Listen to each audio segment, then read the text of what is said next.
ഇന്ന് നമ്മുടെ പരിപാടി ഒരു എക്സ്റ്റേണൽ SSD ഉണ്ടാക്കുക എന്നുള്ളതാണ്. അതിന് ഞാൻ 2 ഗാഡ്ജറ്റുകൾ ആമസോണിൽ നിന്ന് മേടിച്ചിട്ടുണ്ട്. ഒന്ന് നമ്മുടെ 500 GB ക്രൂഷ്യലിൻ്റെ ഇൻറ്റേർണൽ SSD ആണ്. അതേപോലെ തന്നെ ഒരു ആമസോൺ ബേസിക്സിൻ്റെ ഹാർഡ് ഡിസ്ക് എൻക്ലോഷർ അഡാപ്റ്റർ.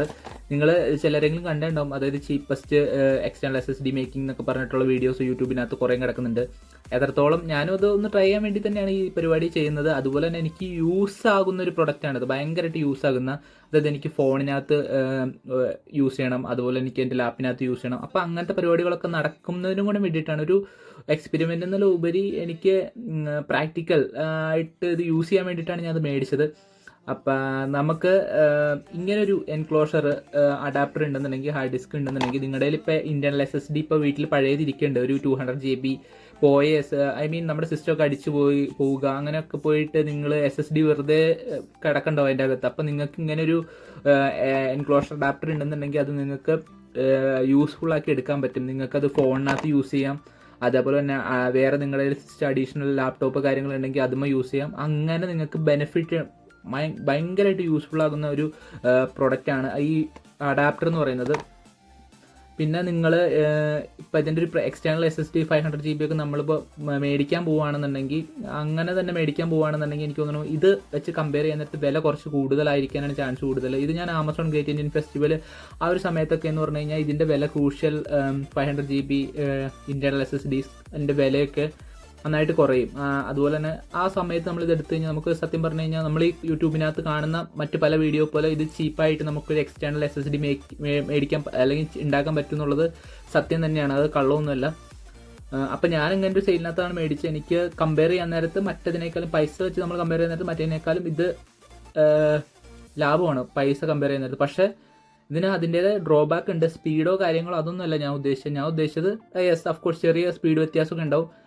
പക്ഷേ നമ്മൾ ശരിക്കും ഒരു എക്സ്റ്റേണൽ SSD മേടിക്കാൻ നേരത്ത് അതിൻ്റെ ഒരു മേക്കിങ്, അതിൻ്റെ ഒരു ഡ്യൂറബിലിറ്റി, അത് പിന്നെ ചിലപ്പോൾ വാട്ടർ റെസിസ്റ്റൻറ്റ് അങ്ങനെയുള്ള കാര്യങ്ങളൊക്കെ ഉണ്ടാവും. ഇതെന്ന് പറയുന്നത് ഇങ്ങനൊരു എൻക്ലോഷർ കാര്യങ്ങളിലൊക്കെയാണ് വരുന്നത്, നിങ്ങൾക്ക് കാണാൻ പറ്റും. അപ്പോൾ ഇങ്ങനെയാണ് സെറ്റ് ചെയ്യുന്നത്. സെറ്റ് ചെയ്ത് കഴിഞ്ഞാൽ അത് വേണമെന്നുണ്ടെങ്കിൽ നിലത്തേക്ക് ഇട്ട് കഴിഞ്ഞാൽ അത് ഊരിപ്പോവാം. അങ്ങനെ കുറേ ലിമിറ്റേഷനും ഇതിന് വരുന്നുണ്ട്. അപ്പോൾ നിങ്ങൾ പൈസ ഭയങ്കര കുറവിൽ ഇങ്ങനൊരു സാധനം മേടിക്കണം. പിന്നെ അത് നാളെ എപ്പോഴേലും എനിക്കത് എൻ്റെ സിസ്റ്റത്തിൻ്റെ അകത്തേക്ക് യൂസ് ചെയ്യണം, അങ്ങനെയുള്ള മൈൻഡൊക്കെ ഉള്ള ആൾക്കാരാണെന്നുണ്ടെങ്കിൽ നിങ്ങൾക്കിത് യൂസ് ചെയ്യാൻ പറ്റും, അല്ലെങ്കിൽ നിങ്ങൾക്കിത് ഒന്ന് ട്രൈ ചെയ്യാൻ പറ്റുന്നതാണ്. കണ്ടോ, ഇത് ഞാനിപ്പോൾ ഊരാനാണ് ശ്രമിച്ചുകൊണ്ടിരിക്കുന്നത്. കുറച്ച് ടൈറ്റ് ഉണ്ട്. അപ്പം നമ്മൾ ജസ്റ്റ് ഒന്ന് പൊക്കിയിട്ട് വേണം ഈ പറഞ്ഞ SSD അതിൽ നിന്ന് വലിച്ചെടുക്കാൻ. എനിക്ക് എൻ്റെ മനസ്സിൽ ഇത് നമ്മുടെ ഫോണിനകത്ത് യൂസ് ചെയ്യാൻ പറ്റണം, അതേപോലെ നമ്മുടെ സിസ്റ്റത്തിനകത്തും യൂസ് ചെയ്യാൻ പറ്റണം. ആ ഒരു ഇതിനകത്താണ് ഞാനിത് മേടിച്ചത്.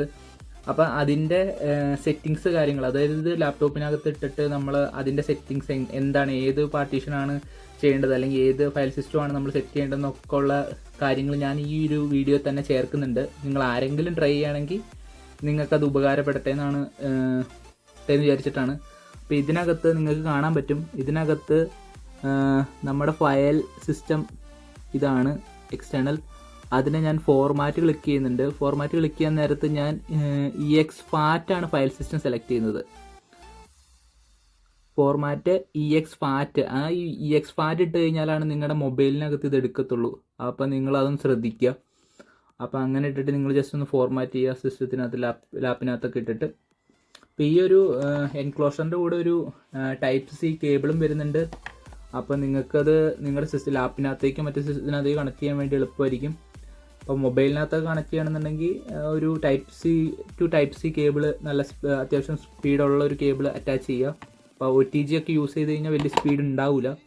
ഇതാണ് അതിൻ്റെ ഒരു സ്പീഡ് നിങ്ങൾ കാണുന്നത്. ഇപ്പോൾ ഞാൻ നമ്മുടെ SSDനകത്തേക്ക് ഞാൻ റൈറ്റ് ചെയ്യുന്നൊരു സ്പീഡാണ് നിങ്ങൾ കാണുന്നത്, സോഫ്റ്റ്വെയർ ടു എക്സ്റ്റേണൽ ഡ്രൈവ്.